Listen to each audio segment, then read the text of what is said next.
والله لقد وجدته يوما يأكل من قطف عنب في يده وإنه لموسق في الحديد وما بمكة من سمار। আল্লাহর শপথ, আমি খুবাইবকে দেখেছি বন্দিরত অবস্থায়, হাতে শিকল পরিহিত অবস্থায়। আমি দেখেছি সে আঙ্গুরগুলো খাচ্ছেন। এমন সময় মক্কার আশেপাশে কোনো জায়গায় ফল পাওয়া যেত না। এই সময় আমি খুবাইবকে দেখেছি বন্দিরত অবস্থায় সে ফল খাচ্ছেন। ওয়া ইন্নাহু লারিজকুম মিনাল্লাহ, নিশ্চয় এই রিজিক আল্লাহর পক্ষ থেকে খুবাইবের জন্য নির্ধারণ করা হয়েছে। খুবাইব রাদিয়াল্লাহু তাআলা আনহু বন্দিরত অবস্থায়, হাতে শিকল বাঁধা, একটু পরেই শহীদ করা হবে।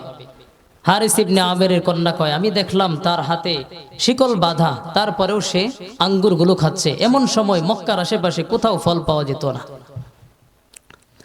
ফালাম্মা খরাজু মিনাল হারামি লিয়াকতুলুহু ফিল হিল্লি, খুবাইব রাদিয়াল্লাহু তাআলা আনহুকে যখন শহীদ করার জন্য হারামের কাছাকাছি একটা এলাকার নাম হিল্লের কাছে নিয়ে যাওয়া হয়, খুবাইব রাদিয়াল্লাহু তাআলা আনহু সেখানে যাওয়ার পর হারিস ইবনে আমিরের সন্তানদেরকে বলল, হে হারিস ইবনে আমিরের সন্তানগণ, জারুনি আরকাউ রাকাতাইন, আমাকে অল্প একটু সময় দাও, আমি 2 রাকাত সালাত আদায় করব। ফাতারাকুহু ফারাকা রাকাতাইন, তারা খুবাইব রাদিয়াল্লাহু তাআলা আনহুকে অল্প একটু সময় দিল। খুবাইব রাদিয়াল্লাহু তাআলা আনহু 2 রাকাত সালাত আদায় করলেন, দ্রুত সালাত আদায় করলেন। করার পর তাদেরকে বললেন, লাউ আন্নামা বি জাযাউন লাতাওয়ালতুহা, লাউলা আন তাযুন্নু আন্নামা বি জাযাউন লাতাওয়ালতুহা, আমি নামাজটা দ্রুত শেষ করলাম কেন জানো নাকি তোমরা হয়তো মনে করতে পারো যে খুবাইব ভয় পেয়েছে তাই নামাজের মধ্যে দীর্ঘ সময় কাটিয়ে দিচ্ছেন। তোমরা যেন এমনটা ধারণা না করতে পারো, মুসলমানকে নিয়ে টিটকারি করতে না পারো, এই জন্য আমি নামাজ দ্রুত শেষ করে দিচ্ছি। তা না হলে নামাজের মধ্যে আমি এত মজা পেয়ে গিয়েছি, মনে চেয়েছিল নামাজটা আরো দীর্ঘ করি, কিন্তু তোমরা পরবর্তীতে মুসলমানদেরকে নিয়ে টিটকারি করবা। মুসলমান মৃত্যুর ভয় পেয়েছে, মুসলমান মৃত্যুর ভয় করতে পারে না, মুসলমান মৃত্যু কামনা করে, শাহাদাত কামনা করেন, এই জন্য আমি দ্রুত নামাজ সম্পন্ন করে ফেলেছি। এরপর খুবাইব রাদিয়াল্লাহু তাআলা আনহুকে একটা কাঠের সাথে বাঁধা হয়, বাঁধার পর আরেকটা কাঠ দিয়ে পেরাক মারা হয়। একটু চিন্তা করেন, কাঠের সাথে খুবাইব রাদিয়াল্লাহু তাআলা আনহুকে বাঁধে, আবার আরেকটা কাঠ দিয়ে খুবাইব রাদিয়াল্লাহু তাআলা আনহুর শরীরটাকে পেরাক দিয়ে লাগায়। সাল্লাম গোপনে ইসলামের দাওয়াত দেওয়ার পর রসুলের উপর যখন এই আয়াত অবতীর্ণ হয়, তখন নবীজি প্রকাশ্যে দাওয়াত দেওয়া শুরু করলেন। প্রকাশ্যে দাওয়াত দেওয়ার পর নবীজির উপর বিভিন্ন নির্যাতন শুরু হয়ে যায়। নবীজি সাল্লাল্লাহু আলাইহি ওয়াসাল্লামের উপর যেমন নির্যাতন করা হয়েছে, ঠিক তেমনি ভাবে রসুলের মাঠকর্মী সাহাবায়ে কেরাম যারা ছিলেন তাদের উপরও নির্যাতন করা হয়েছে। অতএব আমি আপনাদের সামনে আজকে যে বিষয়টা নিয়ে আলোচনা করব, সেটা হলো রসুলের মাঠকর্মী সাহাবাদের উপর যে নির্যাতন করা হয়েছে, এই নির্যাতনের আমি আপনাদের সামনে 5টা চিত্র তুলে ধরার চেষ্টা করব। 1 নম্বর চিত্র, হযরত খাব্বাব রাদিয়াল্লাহু তাআলা আনহু বলেন, আতাইতু রাসূলুল্লাহি সাল্লাল্লাহু আলাইহি ওয়াসাল্লাম ওয়া হুয়া মুস্তাওরিদুন ওয়া হুয়া ফি যিল্লিল কাবা। নবীজি সাল্লাল্লাহু আলাইহি ওয়াসাল্লামের সাহাবা হযরত খাব্বাব রাদিয়াল্লাহু তাআলা আনহু বলেন, আমি নবীজি সাল্লাল্লাহু আলাইহি ওয়াসাল্লামের কাছে গেলাম, গিয়ে দেখলাম নবীজি সাল্লাল্লাহু আলাইহি ওয়াসাল্লাম নিজের পরনের চাদরটা পিছিয়ে বালিশ বানিয়ে কাবা চত্বরের ছায়ায় শুয়ে আছেন। খাব্বাব রাদিয়াল্লাহু তাআলা আনহু বলেন, এটা ওই সময়কার ঘটনা। লাকাদ লাকিনা মিনাল মুশরিকিনা শিদ্দাতান, যখন আমরা মুশরিকদের পক্ষ থেকে ব্যাপকভাবে নির্যাতনের শিকার হচ্ছিলাম। নবীজির সাহাবা খাব্বাব রাদিয়াল্লাহু তাআলা আনহু বলেন, যখন মুশরিকদের পক্ষ থেকে আমরা ব্যাপকভাবে নির্যাতনের শিকার হচ্ছিলাম, তখন আমি নবীজির কাছে গেলাম, গিয়ে দেখলাম নবীজি নিজের পরনের চাদরটা পেঁচিয়ে বালিশ বানিয়ে কাবার ছায়ায় শুয়ে আছেন। একটু চিন্তা করার বিষয়, বিশ্ব মানবতার মুক্তির দূত মুহাম্মদ সাল্লাল্লাহু আলাইহি ওয়াসাল্লামের জীবন কেমন সাদাসিধা ছিল। নবীজি সাল্লাল্লাহু আলাইহি ওয়াসাল্লামকে খাব্বাব বললেন, ইয়া রাসূলুল্লাহ আলা তাদউল্লাহ লানা, আমাদের জন্য আপনি আল্লাহর কাছে দোয়া করুন যেন আল্লাহ আমাদেরকে সাহায্য করেন। আমাদের উপরে মুশরিকরা ব্যাপকভাবে নির্যাতন করছেন। ইয়া রাসূলুল্লাহ, আল্লাহর কাছে দোয়া করুন যেন আল্লাহ তাআলা আমাদের উপর সাহায্য করেন। খাব্বাব বলে, নবীজিকে এই কথা বলার পর ফাকআদা, নবীজি শোয়া থেকে উঠে বসলেন। বসার পর আমি তাকায় দেখলাম ওয়াহুয়া মুহমাররুন ওয়াজহুহু, নবীজির চেহারাটা লাল হয়ে গিয়েছে। এবার নবীজি সাল্লাল্লাহু আলাইহি ওয়াসাল্লাম খাব্বাবকে বললেন, খাব্বাব শোনো, লাকাদ কানা মান ক্বাবলাকুম লায়ুমশাতু বিমিশাতিল হাদীদ মা দুনা ইযামিহি মিন লাহমিন আও আসাবিন মা ইয়াসরিফুহু যালিকা আন দীনিহি।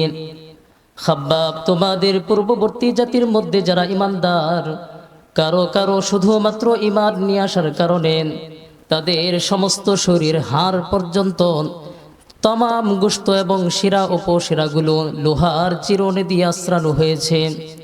শুধুমাত্র ঈমান নিয়ে আসার কারণে তাদের সমস্ত শরীরগুলোকে লোহার চিরুনি দিয়ে আশ্রানো হয়েছে। অতএব তারপরেও তারা ইসলাম ধর্ম থেকে ছেড়ে যায়নি, দিন থেকে এক পাও পিছনে হটে যায়নি। তারা এমনভাবে ঈমানের উপর অটল অবিচল ছিল। খাব্বাব, এখন তোমাদের উপর যে নির্যাতন মুশরিকরা করছে, তোমরাও ধৈর্য ধারণ করো, ঈমানের উপর অটল এবং অবিচল থাকো।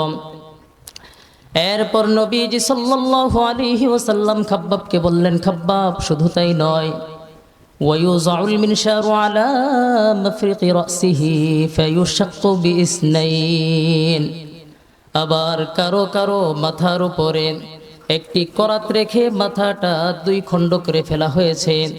মা ইয়াসরিফুহু আন দীনিহি, তারপরেও তারা দিন থেকে সরে যায়নি। অতএব খাব্বাব, তুমি ধৈর্য ধারণ করো। এরপর নবীজি সাল্লাল্লাহু আলাইহি ওয়াসাল্লাম বললেন, খাব্বাব, ওয়ালা ইউতিম্মান্নাল্লাহু হাযাল আমরা হাত্তা ইয়াসিরার রাকিবু মিন সানআ ইলা হাজরামাউত। খাব্বাব, এমন একটা সময় আসবে যখন আল্লাহ তাআলা এই দিনটাকে এমনভাবে পরিপূর্ণতা দান করবেন, একজন আরোহী একাই সনা থেকে হাজরামাউত পর্যন্ত ভ্রমণ করবে। মা ইয়াখাফু ইল্লাল্লাহ, আল্লাহ ছাড়া দ্বিতীয় কোনো ব্যক্তিকে সে আর ভয় করবে না। খাব্বাব, ধৈর্য ধারণ করব। এমন একটা সময় আসবে যে একজন আরোহী, শুধুমাত্র একজন আরোহী একাই সানা থেকে হাজরামাউত পর্যন্ত ভ্রমণ করবে। অতএব তুমি ধৈর্য ধারণ করো। তাহলে এখান থেকে আমরা একটা চিত্র জানলাম সাহাবাদের উপর কি পরিমাণ নির্যাতন করা হয়েছে। শুধু সাহাবা না, সাহাবা এমনকি রাসূলুল্লাহ সাল্লাল্লাহু আলাইহি ওয়াসাল্লামের পূর্ববর্তী যারা দুনিয়াতে এসেছিলেন, ওই সমস্ত নবীর উম্মত যারা ঈমান নিয়ে এসেছিলেন, তাদেরকেও শুধুমাত্র ঈমান নিয়ে আসার কারণে এই জুলুম নির্যাতনগুলো করা হয়েছে। দুই নাম্বার চিত্রটা আমরা অনেকেই জানি, হযরত বেলাল রাদিয়াল্লাহু তাআলা আনহুর উপর নির্যাতনের চিত্র। হযরত বেলাল রাদিয়াল্লাহু তাআলা আনহু ছিলেন উমাইয়া ইবনে খালফের গোলাম। আমরা এই ঘটনাটা মোটামুটি জানি না অনেকেই। কানা ইয়াজআলু ফি উনুকিহি হাবলা, উমাইয়া ইবনে খালফ হযরত বেলাল রাদিয়াল্লাহু তাআলা আনহুর গলার মধ্যে একটা রশি বাঁধতেন। ফায়াদফাউহু আলা সিবিয়ান, এই রশিটা আবার দুষ্ট প্রকৃতির ছেলেদের কাছে দিয়ে দিত। দুষ্ট প্রকৃতির ছেলেরা হযরত বেলাল রাদিয়াল্লাহু তাআলা আনহুকে উট, গরু, ছাগল, ভেড়া, বকরি, দুম্বার মতো টেনে হেঁচড়ে বেড়াইত। ওই সময় হযরত বেলাল রাদিয়াল্লাহু তাআলা আনহুর জবানে ছিল আহাদ আহাদ আহাদ, আল্লাহ এক, আল্লাহ এক। একদিনের ঘটনা, وكان أمية يخرج في وقت الظهيرة في الربزاء وهي الرمل الشديد الحرارة। একদিন উমাইয়া ইবনে খালফ নিজে পরিপূর্ণ সেফটি নিয়ে উত্তপ্ত বালুর ময়দানে যায়। প্রচণ্ড রৌদ্রের সময় উত্তপ্ত বালুর ময়দানে যায়। কেমন উত্তপ্ত বালু, কেমন রৌদ্র, বর্ণনায় আসছে লাউদিয়াত কিতাতুম মিনাল লাহমি লানাদাজাত। এমন উত্তপ্ত বালু, যেই উত্তপ্ত বালুর মধ্যে যদি একটা গোশতের টুকরা রেখে দেওয়া হয়, অল্প কিছু সময়ের মধ্যে এই গোশতর টুকরাটা সিদ্ধ হয়ে যাবে। এমন উত্তপ্ত বালুর মধ্যে হযরত বেলাল রাদিয়াল্লাহু তাআলা আনহুকে চিৎ করে শোয়া দেয়। শোয়ানোর পর ওয়াকানা ইয়ামুরু বিস-সখরাতিল আযীমা, উমাইয়া ইবনে খালফ একজনকে একটা বিশাল পাথর নিয়ে আসার আদেশ করলো। আদেশ করার পর ফাতুযু আলা সাদরিহি, হযরত বেলাল রাদিয়াল্লাহু তাআলা আনহুর বুকের উপর এই পাথরটা রেখে দেয়, যেন যন্ত্রণায় হযরত বেলাল যন্ত্রণা ভোগ করতে পারে। ভালোভাবে যন্ত্রণা দেওয়ার জন্য উমাইয়া ইবনে খালফ হযরত বেলালের বুকের উপর এই বড় পাথরটা রেখে দেয়। একটু চিন্তা করার বিষয়, যেই উত্তপ্ত বালুর মধ্যে একটা গোশতের টুকরা রেখে দিলে অল্প সময়ের মধ্যে সিদ্ধ হয়ে যাবে। এই উত্তপ্ত বালুর মধ্যে জলজান্ত একজন মানুষকে চিৎ করে শোয়া দেয়, আবার তার উপর একটা পাথর রেখে দেয়। হযরত বেলাল রাদিয়াল্লাহু তাআলা আনহু কতটা যন্ত্রণা ভোগ করেছিলেন। এরপর উমাইয়া ইবনে খালফ হযরত বেলাল রাদিয়াল্লাহু তাআলা আনহুকে লক্ষ্য করে বলেন, বেলাল লা তাজালু হাকাদা হাত্তা তামুতা আও তাকফুরা বিমুহাম্মাদ আও তা'বুদাল্লাতা ওয়াল উজ্জা। বেলাল, এই শাস্তি তোমার উপর ততক্ষণ পর্যন্ত চলবে যতক্ষণ না পর্যন্ত তুমি মৃত্যুবরণ করবা, অথবা তুমি মুহাম্মদের ধর্ম ছেড়ে দিবা, অথবা লাত এবং উজ্জার পূজা শুরু করবা। ততক্ষণ পর্যন্ত তোমার উপর এই শাস্তি চলমান থাকবে। বেলালের উপর এই নির্যাতন অবস্থায় যা আবু বকরিন, পাশ দিয়ে আবু বকর সিদ্দিক রাদিয়াল্লাহু তাআলা আনহু যাচ্ছিলেন। আবু বকর সিদ্দিক রাদিয়াল্লাহু তাআলা আনহু যখন বেলালের উপর এই নির্যাতন দেখলেন, দেখার পর উমাইয়া ইবনে খালফকে গিয়ে বললেন, হে উমাইয়া, মা তাত্তাকিল্লাহা ফি হাযাল মিসকিন, হাবশা থেকে আগত এই অসহায় ব্যক্তিটার ব্যাপারে কি তুমি আল্লাহকে ভয় করো না? এরপর আবু বকর সিদ্দিক রাদিয়াল্লাহু তাআলা আনহু একটা চমৎকার বাক্য বলেছেন। উমাইয়াকে বললেন, হাত্তা মাতা তুআযিবুন, উমাইয়া কতদিন পর্যন্ত এই শাস্তি চলবে? উমাইয়া, এই কতদিন পর্যন্ত এই শাস্তি চলবে বেলালের উপর?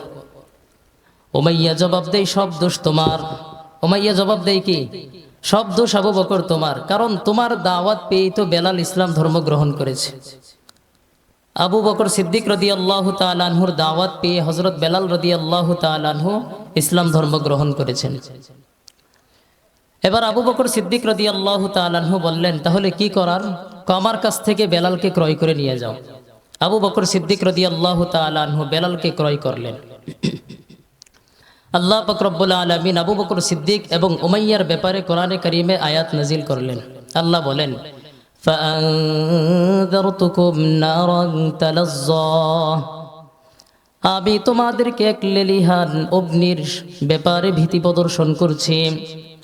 লা ইয়াসলাহা ইল্লাল আশকা, এই লেলিহান আগুনের মধ্যে শুধুমাত্র হতভাগারাই প্রবেশ করবে। আল্লাযী কাযযাবা ওয়া তাওয়াল্লা, যারা মিথ্যা প্রতিপন্ন করেছে এবং মুখ ফিরিয়ে নিয়েছে। এই হতভাগা ব্যক্তি দ্বারা উদ্দেশ্য হলো উমাইয়া ইবনে খালফ। এই উমাইয়া ইবনে খালফ জাহান্নামে প্রবেশ করবেন। ওয়া সায়ুজান্নাবুহাল আতকা, এরপর আল্লাহ তাআলা বলেন, তবে মুত্তাকিরা এর থেকে দূরে থাকবেন। আল্লাযী ইউতি মালাহু ইয়াতাযাক্কা, যে ব্যক্তি তার সম্পদ দান করার মাধ্যমে তার সম্পদকে পরিশুদ্ধ করেছে, পবিত্র করেছে। এখানে মুত্তাকি দ্বারা উদ্দেশ্য হলো হযরত আবু বকর সিদ্দিক রাদিয়াল্লাহু তাআলা আনহু। তাহলে আল্লাহ তাআলা এখানে উমাইয়া ইবনে খালফকে জাহান্নামের একটা সার্টিফিকেট দিয়ে দিলেন, আর আবু বকর সিদ্দিক রাদিয়াল্লাহু তাআলা আনহুকে মুত্তাকি এবং জান্নাতের সার্টিফিকেট দিয়ে দিলেন। হযরত আবু বকর সিদ্দিক রাদিয়াল্লাহু তাআলা বেলালকে ক্রয় করে নিয়ে আসার পর এবার বেলাল রাদিয়াল্লাহু তাআলা আবু বকর সিদ্দিককে লক্ষ্য করে বলতেছেন, সহিহ বুখারীর হাদিস, বেলাল রাদিয়াল্লাহু তাআলা আবু বকর সিদ্দিক রাদিয়াল্লাহু তাআলা আনহুকে বলেন, ইন কুনতা ইন্নামা ইশতারাইতানি লিনাফসিকা ফাআমসিকনি।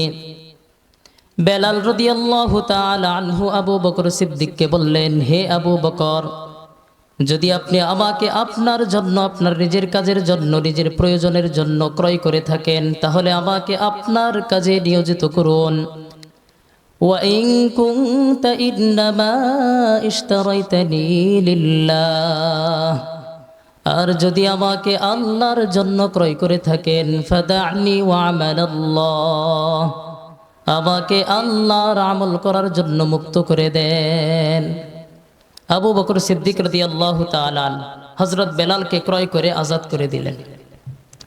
হযরত বেলাল রাদিয়াল্লাহু তাআলা আনহুর ব্যাপারে ওমর ইবনুল খাত্তাব রাদিয়াল্লাহু তাআলা আনহু বলেন, আবু বকরিন সাইয়্যিদুনা ওয়া আতাকা সাইয়্যিদানা ইয়ানি বেলাল। আমাদের নেতা আবু বকর সিদ্দিক রাদিয়াল্লাহু তাআলা আনহু, তিনি আমাদের আরেক নেতাকে আজাদ করেছেন, আর তিনি হলেন হযরত বেলাল। তাহলে বেলালের ব্যাপারে কত চমৎকার ভাষা বললেন ওমর ইবনুল খাত্তাব, যে আমাদের নেতা আবু বকর, এই আমাদের নেতা আবু বকর আমাদের আরেক নেতা হযরত বেলালকে আজাদ করেছেন। বেলাল রাদিয়াল্লাহু তাআলা আনহুর ব্যাপারে নবীজি সাল্লাল্লাহু আলাইহি ওয়াসাল্লাম কি বলে দেখেন, আন্না রাসূলুল্লাহ সাল্লাল্লাহু আলাইহি ওয়াসাল্লাম ক্বালা লিবিলাল ইনদা সালাতিল ফজর, ইয়া বিলাল। নবীজি সাল্লাল্লাহু আলাইহি ওয়াসাল্লাম মেরাজ থেকে এসে ফজরের নামাজের সময় হযরত বেলাল রাদিয়াল্লাহু তাআলা আনহুকে বললেন, হে বেলাল, হাদিসনি বিআরজা আমালিন আমিলতাহু ফিল ইসলাম। ইসলাম ধর্ম গ্রহণের পর তুমি কি এমন আমল করো যে আমলের কারণে, যে আমলটা তোমার কাছে, তোমার যে আমলটা আল্লাহর কাছে এত প্রিয়, ফাইন্নী সামিআতু দাফানা আলাইকা বাইনা ইয়াদাইয়া ফিল জান্নাহ, তোমার ওই আমলের কারণে আল্লাহ তাআলা আমাকে তোমার পায়ের আওয়াজ জান্নাতে শুনিয়েছেন। অতএব বেলাল, তুমি কি এমন আমল করো যে আমলটা আল্লাহ তাআলার কাছে এত প্রিয়, ওই আমলের কারণে আল্লাহ তোমার পায়ের আওয়াজ জান্নাতের মধ্যে শুনিয়েছেন। বেলাল রাদিয়াল্লাহু তাআলা আনহু বললেন, ইয়া রাসূলুল্লাহ, মা আমিলতু আমালান আরজা ইনদি, আমি তেমন কোনো আমল করি না, তবে হ্যাঁ, ইন্নী লাম আতাতাহহার তুহুরান ফি সাআতি লাইলিন আও নাহারিন ইল্লা সাল্লাইতু বিযালিকা তুহুর। দিনে রাতের মধ্যে যখনই আমি ওযু করি অথবা পবিত্রতা অর্জন করি, ওই সময় আমার ওই ওযু অথবা পবিত্রতা অর্জন দিয়ে আমি আমার সাধ্য অনুযায়ী নামাজ আদায় করার চেষ্টা করি। নবীজি বলেন, বেলাল, তোমার এই আমলটা আল্লাহর কাছে এত প্রিয়, তুমি মক্কার অলিতে গলিতে হাঁটাহাঁটি করো, আর তোমার এই হাঁটাহাঁটির আওয়াজ আমাকে আল্লাহ মেরাজের রজনীতে জান্নাতে শুনিয়েছেন। সুবহানাল্লাহ। তাহলে বেলাল রাদিয়াল্লাহু তাআলা আনহু বলেন, ওযু অথবা পবিত্রতা অর্জন বুঝি সাপ্তাহিক করতেন, মাসিক না বাৎসরিক? প্রতিদিন ওযু করতেন, আর প্রতিদিন ওই ওযু দিয়ে চেষ্টা করতেন সাধ্য অনুযায়ী নামাজ আদায় করার। এজন্য আমাদের আমলগুলো হবে সাপ্তাহিক, বাৎসরিক, সৃজনশীল না প্রতিদিন। প্রতিদিনের আমল আল্লাহ তাআলার কাছে পছন্দনীয়। ক্বালা রাসূলুল্লাহ সাল্লাল্লাহু আলাইহি ওয়াসাল্লাম, নবীজি বলেন, আহাব্বুল আ'মালি ইলাল্লাহি আদওয়ামুহা ওয়া ইন ক্বাল্লা। আল্লাহ পাক রব্বুল আলামিনের কাছে সবচেয়ে প্রিয় আমল হলো ওই আমল যে আমলটা ধারাবাহিকভাবে করা হয়। যদিও আমলের পরিমাণ কম, তারপরেও আল্লাহ তাআলার কাছে এই আমলটা সবচেয়ে প্রিয়। আল্লাহ তাআলার কাছে সবচেয়ে প্রিয় আমল কোনটা? ধারাবাহিক আমল। যে আমলটা করবেন, নামাজ দৈনিক 50 রাকাত পড়ার দরকার নাই। দৈনিক যদি 2 রাকাত নামাজ আদায় করেন নফল, দৈনিক ধারাবাহিকভাবে পড়তে হবে। একদিন পড়লাম, কপাল কালো বানায় ফেললাম, এরপরে আর সারা বছর খবর নাই। আমরা আমল করব ধারাবাহিক, আমলের পরিমাণ যদিও কম, ধারাবাহিক আমল করব। ক্বালা রাসূলুল্লাহ সাল্লাল্লাহু আলাইহি ওয়াসাল্লাম, নবীজি বলেন, আখলিস দীনাকা ইয়াকফিকাল আমালুল কলিল। নবীজি বলেন, তোমার ঈমান খাঁটি করো, তোমার ইখলাসের সাথে তুমি আমল করো, এই অল্প আমলটাই নাজাতের জন্য যথেষ্ট হয়ে যাবে। তাহলে এখান থেকে আমরা শিক্ষা পাইলাম, এক তো জানলাম বেলাল রাদিয়াল্লাহু তাআলা আনহুর উপর নির্যাতনের চিত্র, দ্বিতীয়ত জানলাম বেলাল রাদিয়াল্লাহু তাআলা আনহুর ধারাবাহিক একটা আমল, ওই আমলটা আল্লাহ তাআলার কাছে অনেক পছন্দনীয়। এজন্য আমরা আমল করার চেষ্টা করব ধারাবাহিক। আল্লাহ তাআলা আমাদেরকে তৌফিক দান করুন। এগুলো আমাদের 2 নম্বর চিত্র। 3 নম্বর চিত্র, রাসূলুল্লাহ সাল্লাল্লাহু আলাইহি ওয়াসাল্লামের সাহাবা হযরত খুবাইব রাদিয়াল্লাহু তাআলা আনহু। এই সাহাবার নাম আমরা শুনছি কিনা? এই সাহাবার নাম শুনছি। খুবাইব রাদিয়াল্লাহু তাআলা আনহুর উপর নির্যাতনের চিত্র কি ছিল? রাসূলুল্লাহ সাল্লাল্লাহু আলাইহি ওয়াসাল্লাম বদর যুদ্ধের পর 10 জনের একটা টিম তৈরি করলেন। 10 জন সাহাবা দিয়ে একটি গোয়েন্দা বিভাগ তৈরি করলেন। এই 10 জনের দলনেতা বা দলপতি নিযুক্ত করলেন আসিম ইবনে সামিত রাদিয়াল্লাহু তাআলা আনহুকে। নিযুক্ত করার পর এই 10 জন যখন তারা তাদের কর্মস্থলে চলে যাবে, ফানতালাকু হাত্তা ইযা কানা বিল হাদাতি ওয়া হুয়া বাইনা উসফানা ওয়া মাক্কাতা। এই 10 জন যখন মক্কা এবং উসফানের মাঝামাঝি একটা জায়গার নাম হাদাত, এই হাদাত নামক জায়গায় যখন তারা গিয়ে অবস্থান করলো, অবস্থান করার পর হুজাইল গোত্রের লোকেরা যখন সংবাদ পাইল এরা গোয়েন্দা দল, এই জন্য হুজাইল গোত্রের লোকেরা 10 জন তীরন্দাজের একটা বাহিনী, 200 তীরন্দাজের একটা বাহিনী এই 10 জনের মোকাবেলায় প্রেরণ করলো। 200 তীরন্দাজের একটা বাহিনী 10 জনকে পেয়ে তাদেরকে বলল, তোমরা আমাদের কাছে আত্মসমর্পণ করো, আমরা তোমাদের জীবনের নিরাপত্তা দিয়ে দেব। 10 জনের নেতা বলল, আসিম ইবনে সামিত রাদিয়াল্লাহু তাআলা আনহু বললেন, আমরা কাফেরদের নিরাপত্তা গ্রহণ করব না, আমরা তোমাদের নিরাপত্তা চাই না। এরপর 2 দলের মধ্যে তুমুল যুদ্ধ হয়। যুদ্ধের মধ্যে 10 জনের মধ্যে 8 জন শাহাদাত বরণ করে, বাকি থাকে 2 জন। একজনের নাম হলো হযরত খুবাইব রাদিয়াল্লাহু তাআলা আনহু, অপরজনের নাম হলো ইবনুদ দাসিনা। এই 2 জনকে হুজাইল গোত্রের লোকেরা গ্রেফতার করে নিয়ে আসলো। আনার পর তারা মক্কায় বিক্রি করে দেয়। ফাবতাআ খুবাইবান বিনুল হারিস ইবনে আবিরিন, খুবাইব রাদিয়াল্লাহু তাআলা আনহুকে হারিস ইবনে আমিরের পুত্রগণ ক্রয় করলো। কেন ক্রয় করলো? কানা খুবাইবুন হুয়া কাতালাল হারিস ইবনে আমিরিন ইয়াউমাল বদরিন। কারণ খুবাইব রাদিয়াল্লাহু তাআলা আনহু বদরের যুদ্ধে হারিস ইবনে আমিরকে হত্যা করেছিল। তাই হারিস ইবনে আমিরের পুত্রগণ পিতার হত্যার প্রতিশোধ নেওয়ার জন্য খুবাইব রাদিয়াল্লাহু তাআলা আনহুকে ক্রয় করেছেন। বুঝে আসছে আপনাদের ঘটনাটা? ক্রয় করার পর দীর্ঘদিন বন্দী করে রেখে দেয়। বন্দী করে রাখার পর খুবাইব রাদিয়াল্লাহু তাআলা আনহু যখন নিশ্চিত জানতে পারলেন হারিস ইবনে আমিরের পুত্রগণ আমাকে শহীদ করে ফেলবে, তখন খুবাইব রাদিয়াল্লাহু তাআলা আনহু কি করলেন? ইস্তাআরা মিনহা মুসা ইস্তাহিদ্দু বিহা। খুবাইব রাদিয়াল্লাহু তাআলা আনহু হারিস ইবনে আমিরের কন্যার কাছে একটা খোর ধার চায়, খোর কাজ সম্পন্ন করার জন্য। হারিস ইবনে আমিরের কন্যা কয়, ফাআরাতহু ফাআখাযা ইবনান লি ওয়া আনা গাফিলাতুন হিনা আতাহু। আমি খুবাইব রাদিয়াল্লাহু তাআলা আনহুকে খোর ধার দিলাম। ধার দেওয়ার পর আমি দেখলাম আমার মনের অজান্তেই খুবাইব রাদিয়াল্লাহু তাআলা আনহুর কাছে আমার একজন ছেলে সন্তান চলে যায়। ফাওয়াজাদতুহু মুজলিসাহু আলা ফাখিদিহি ওয়াল মুসা বিয়াদিহি। আমি ভালো করে লক্ষ্য করে দেখলাম খুবাইব রাদিয়াল্লাহু তাআলা আনহুর উরুর উপর আমার সন্তান বসার, খুবাইবের হাতে আমার দেওয়া খোর। খুবাইব রাদিয়াল্লাহু তাআলা আনহুর হাতে আমার দেওয়া খোর, আর আমার সন্তানটা আমার মনের অজান্তেই খুবাইবের উরুর উপর বসা। ফাফাজিআতু ফাজআতান, আমি ভীত সন্ত্রস্ত হয়ে গেলাম। না জানি খুবাইব আমার সন্তানের উপর তার এই হত্যার প্রতিশোধ নেবে, আমার ভাইয়েরা একটু পরেই তাকে শহীদ করে ফেলবে, মেরে ফেলবে। না জানি খুবাইব আমার সন্তানকে হত্যা করে ফেলে। এই জন্য হারিস ইবনে আমিরের মেয়ে ভয় পেয়ে গেল। এবার খুবাইব রাদিয়াল্লাহু তাআলা আনহু হারিস ইবনে আমিরের কন্যার চেহারা দেখে, মেয়ের চেহারা দেখে সে বুঝে ফেললো যে সে ভয় পেয়ে গিয়েছে। খুবাইব রাদিয়াল্লাহু তাআলা আনহু এবার হারিস ইবনে আমিরের মেয়েকে বলল, তাখশাইনা আন আকতুলাহু মা কুনতু লিআফআলা যালিকা। তুমি মনে করেছো আমি তোমার এই সন্তানকে হত্যা করব। না না, আমি এমন কাজ করব না, কারণ মুসলমান কারো দুর্বল জায়গায় আঘাত করতে পারে না।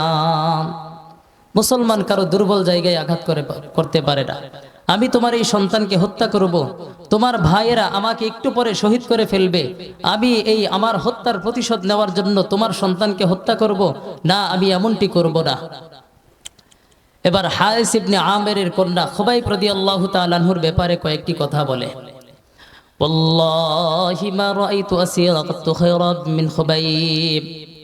হারিস ইবনে আমেরের কন্যা খুবাইব রাদিয়াল্লাহু তাআলা আনহুর ব্যাপারে বলল, আমি খুবাইব রাদিয়াল্লাহু তাআলা আনহুর চেয়ে উত্তম কোনো বন্দী আজ পর্যন্ত দেখি নাই। খুবাইব যে এত উত্তম একজন ব্যক্তি, তার চেয়ে উত্তম কোনো বন্দী আমি আর কখনো দেখি নাই।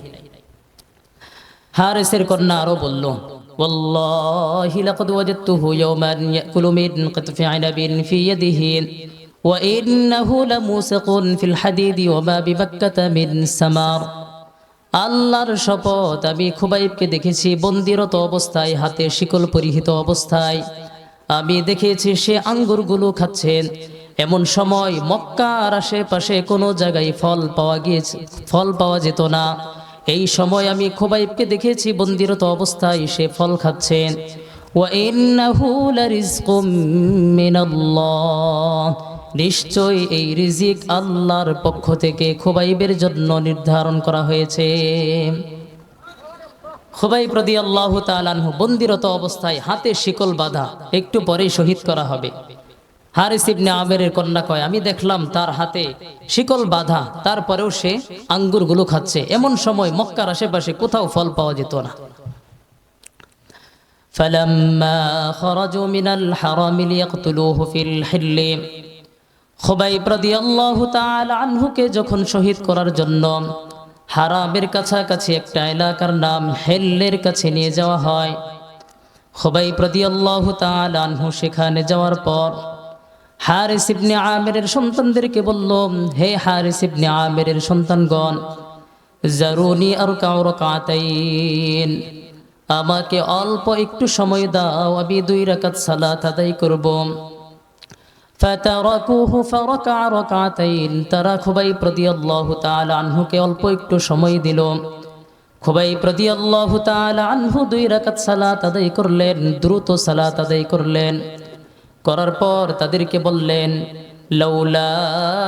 লাউ আন্নামা বি জাযাউন লাতাওয়ালতুহা, লাউলা আন তাযুন্নু আন্নামা বি জাযাউন লাতাওয়ালতুহা, আমি নামাজটা দ্রুত শেষ করলাম কেন জানো নাকি তোমরা হয়তো মনে করতে পারো যে খুবাইব ভয় পেয়েছে তাই নামাজের মধ্যে দীর্ঘ সময় কাটিয়ে দিচ্ছেন।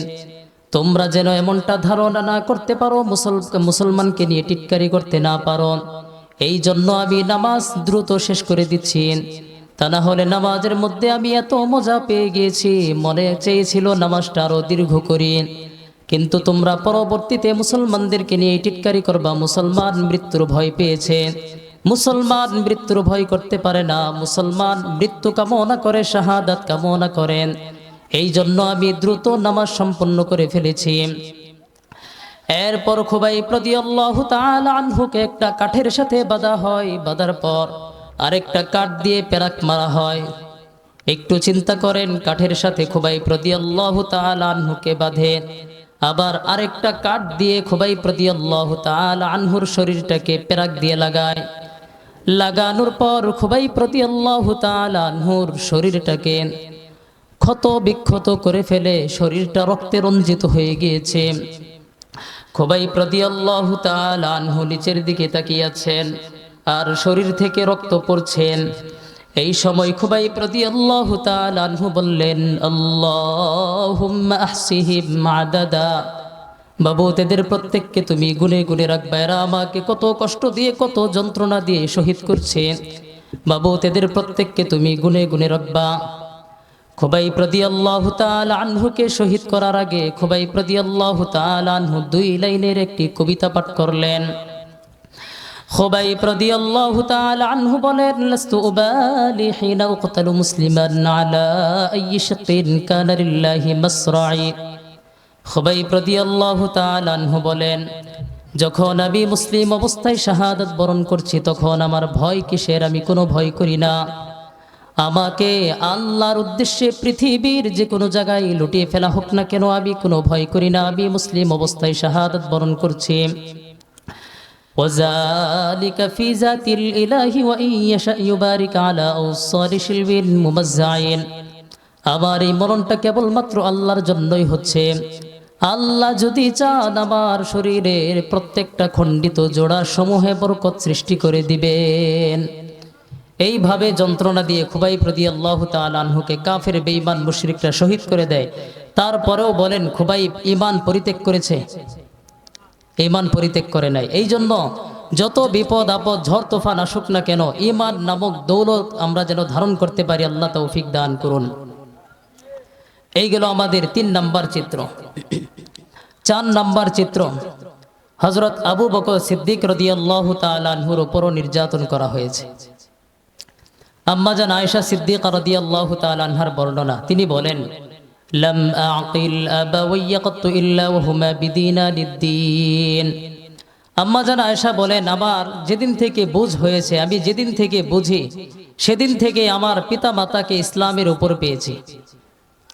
ওয়ালাম ইয়ামুর আলাইনা ইয়াউমুন ইল্লা ইয়াতিনা ফীহি রাসূলুল্লাহ সাল্লাল্লাহু আলাইহি ওয়াসাল্লাম তারফাইন নাহারি বুকরাতাও ওয়া আশিয়া। আম্মাজান আয়েশা বলেন, এমন কোনো দিন বাকি নাই যেদিনের সকাল আর সন্ধ্যায় নবীজি আমাদের বাড়িতে আসতেন না। একটু এদিকে মনোযোগ দেই।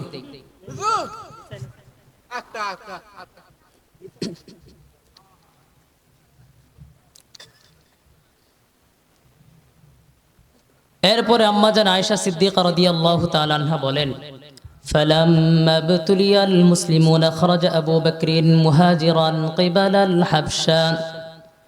আমার পিতা আবু বকর সিদ্দিক রাদিয়াল্লাহু তাআলা আনহুর উপর কাফির বেঈমান মুশরিকরা নির্যাতন করেন। নির্যাতনের এক পর্যায়ে আমার পিতা আবু বকর সিদ্দিক রাদিয়াল্লাহু তাআলা আনহু নিজের মাতৃভূমি ছেড়ে হাবশার দিকে হিজরত করার মনস্থ করল। হাবশার দিকে রওনা হয়ে যায়। যাইতে যাইতে হাত্তা বালাগা ইদা বারকাল গিমাত লাকিয়াহু ইবনুদ দাগিনা। আমার পিতা যখন বারকুল গিমাত নামক জায়গায় পৌঁছলো তখন ইবনুদ দাগিনা নামক এক ব্যক্তির সাথে সাক্ষাৎ হয়ে যায়। ইবনুদ দাগিনা আবু বকর সিদ্দিক রাদিয়াল্লাহু তাআলা আনহুকে বললেন, আইনা তুরিদু ইয়া আবা বকরিন, হে আবু বকর কোথায় যাওয়ার ইচ্ছা পোষণ করেছ? আবু বকর সিদ্দিক রাদিয়াল্লাহু তাআলা আনহু বললেন, আখরাজানি কওমি ওয়া আনা উরিদু আন আসিহা ফিল আরদি ফাআবুদু রাব্বি। আমার সম্প্রদায় আমাকে গ্রাম থেকে বের করে দিয়েছে, তাই আমি ইচ্ছা পোষণ করেছি আমি আল্লাহর জমিনে ঘোরাঘুরি করব আর আল্লাহর ইবাদত করব। এই ইচ্ছায় আমি হাবশায় হিজরত করতেছি। ইবনুদ দাগিনা কয়, ইন্না মিসলাকা লা ইয়াখরুজু ওয়া লা ইউখরাজু। আবু বকর, তোমার মতই না, তোমার মতো লোক গ্রাম থেকে বের হতে পারে না। ফাইন্নাকা লাতাসিরুর রহিম, কারণ তুমি আত্মীয়তার সম্পর্ক রক্ষা করে চলো। ওয়া তাসদুকুল হাদিস, তুমি সদা সর্বদা সত্য কথা বলো।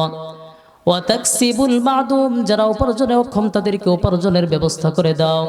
ওয়া তাহমিলুল কাল্লা, যারা বোঝা বহন করতে অক্ষম তাদের বোঝা বহন করো।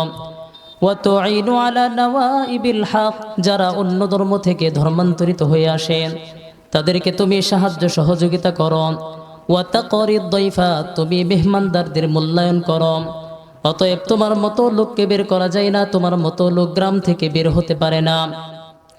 আনা লাকা জারুন, আমি তোমার নিরাপত্তা গ্রহণ করলাম। ফারজি ফা'বুদ রাব্বাকা বিবিলাদিকা, যাও তুমি তোমার গ্রামে ফিরে যাও, দেশে ফিরে যাও, সেখানে গিয়ে তুমি তোমার রবের ইবাদত করো, আমি তোমার নিরাপত্তা গ্রহণ করলাম।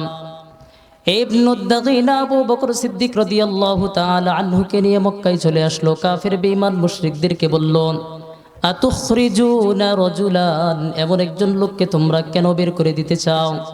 এই ব্যক্তিটার এমন এমন গুনাহগুণ রয়েছে, এই ব্যক্তিটাকে তোমরা বের করে দিও না। আবু বকরের নিরাপত্তা আমি গ্রহণ করলাম, আবু বকরের জিম্মাদারি আমি গ্রহণ করলাম। ইবনুদ দাগিনার এই প্রস্তাব কাফের বেঈমান মুশরিকরা মেনে নেয়। মেনে নেওয়ার পর আবু বকর সিদ্দিক রাদিয়াল্লাহু তাআলা আনহু কিছুদিন যাবত এইভাবেই নিজের ঘরে আমল করতে লাগলেন। এক পর্যায়ে ফাবতানা মসজিদান বিফিনাই দারিহি, আবু বকর সিদ্দিক রাদিয়াল্লাহু তাআলা আনহু এবার বাড়ির আঙিনায় একটা মসজিদ নির্মাণ করলেন। মসজিদ নির্মাণ করার পর সেখানে আবু বকর সিদ্দিক রাদিয়াল্লাহু তাআলা আনহু ইবাদত আমল কোরআন তেলাওয়াত করতে লাগলেন। কাফের বেঈমান মুশরিকরা ইবনু দাগীনাকে শর্ত করে দিয়েছিল আবু বকরকে বলবেন ফালইয়াবুদ রাব্বাহু ফি দারিহি, আবু বকর যেন তার ঘরে তার রবের ইবাদত করে বাহিরে না আসে। কই বাহিরে আসলে সমস্যা কি? ইন্না কদ খাশিনা আইয়াফতিনা আবনাআনা ওয়া নিসাআনা, আমরা আশঙ্কা করি হয়তো আবু বকর আমাদের স্ত্রী সন্তানদেরকে ফিতনায় ফেলে দিবে, কারণ তার তেলাওয়াতে আর তার চারিত্রিক দিক দেখে আমাদের স্ত্রী সন্তানরা মুগ্ধ হয়ে যাবে। এই জন্য আবু বকর সিদ্দিক রাদিয়াল্লাহু তাআলা আনহুর ব্যাপারে আম্মা জান আয়েশা সিদ্দিকা রাদিয়াল্লাহু তাআলা আনহা বলেন, রাজুলুন বাক্কা, আমার আব্বা ছিলেন একজন ক্রন্দনশীল মানুষ। হাত্তা ইয়াকরাউল হিনা ইয়াকরাউল কুরআন, যখন আমার আব্বা কোরআন তেলাওয়াত করতেন, লা ইয়ামলিকু দামাহু, তখন আমার আব্বা চোখের পানি ধরে রাখতে পারতেন না। আমার আব্বা ছিলেন একজন ক্রন্দনশীল মানুষ। আবু বকর সিদ্দিক রাদিয়াল্লাহু তাআলা আনহু এবার বাড়ির আঙিনার মসজিদের মধ্যে ইবাদত বন্দেগী আর কোরআন তেলাওয়াত করতে লাগলেন। কাফের বেঈমান মুশরিকদের স্ত্রী সন্তানরা আবু বকর সিদ্দিক রাদিয়াল্লাহু তাআলা আনহুর তেলাওয়াত শোনার জন্য চতুর্দিক থেকে বীর জমায়। এবার কাফের বেঈমান মুশরিকরা ইবনু দাগীনাকে আহ্বান করলো। ইবনু দাগীনাকে কয়, আপনি আবু বকরের জিম্মাদারি নিয়েছিলেন, আবু বকর সে তার শর্ত ভঙ্গ করেছে। এবার ইবনু দাগীনা আবু বকর সিদ্দিক রাদিয়াল্লাহু তাআলা আনহুকে গিয়ে বলল, আবু বকর, সমাজের মধ্যে আমার একটা মূল্যায়ন আছে, আমার একটা মান সম্মান আছে। তুমি যে শর্তের মধ্যে ছিলা, ইম্মা আন তাকতাসির আলা যালিকা ওয়া ইম্মা আন তারুদ্দা ইলাইয়া জিম্মাতি, হয়তো তুমি তোমার শর্তের উপর অটল থাকো, অথবা তুমি আমাকে আমার জিম্মাদারি ফিরিয়ে দাও। আবু বকর সিদ্দিক রাদিয়াল্লাহু তাআলা আনহু যখন ইবনু দাগীনাকে আবু বকর তখন কি জবাব দিয়েছিলেন? আবু বকর বললেন, হে ইবনু দাগীনা, আরুদ্দু ইলাইকা জিওয়ারাক আরদা বিজিওয়ারিল্লাহ, আমি আপনার নিরাপত্তা, আপনার জিম্মাদারি আপনাকে ফিরিয়ে দিলাম। আল্লাহর দায়িত্বে আমি, আল্লাহর জিম্মাদারিতে আমি সন্তুষ্ট হয়ে গেলাম। আবু বকর সিদ্দিক রাদিয়াল্লাহু তাআলা আনহু নির্যাতনের এক পর্যায়ে হাবশায় চলে যেতে চেয়েছিলেন। সেখান থেকে ইবনু দাগীনা নিয়ে আসেন। পরবর্তীতে ইবনু দাগীনাও আবু বকর সিদ্দিকের জিম্মাদারি ছেড়ে দেয়। আবু বকর সিদ্দিক বললেন, আপনার জিম্মাদারি আপনাকে ফিরিয়ে দিলাম, আল্লাহর জিম্মাদারিতে আমি সন্তুষ্ট হয়ে গেলাম। আল্লাহ পাক রব্বুল আলামিন যে কয়টি কথা বললাম আমাকে সহ প্রত্যেককে আমল করার তৌফিক দান করুন। ওয়া আখিরু দাওয়ানা আলহামদুলিল্লাহি রাব্বিল আলামিন।